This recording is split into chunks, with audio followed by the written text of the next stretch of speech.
Катардағы пляж. Катара деген пляж. Бұл жақта адам басына кіру үлкендерге 10 реал. Қазіргі курспен 1400 теңге.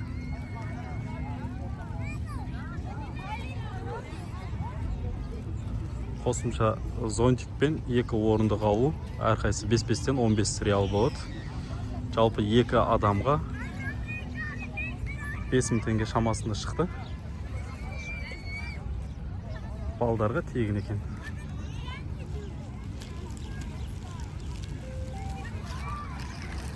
Бұл қоғамдық пляж болғандықтан дресс-код бар.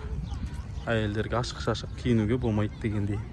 Балдарға да жаңағыдай плавкілері трусы сияқты болмау керек, шорты сияқты плавка болу керек. Әйелдердің ашық купальник киюге болмайды. Осындай басқа да пляждар бар екен. Ол жақта дресс-кодтары жоқтар, и бағалары да қымбатырақ.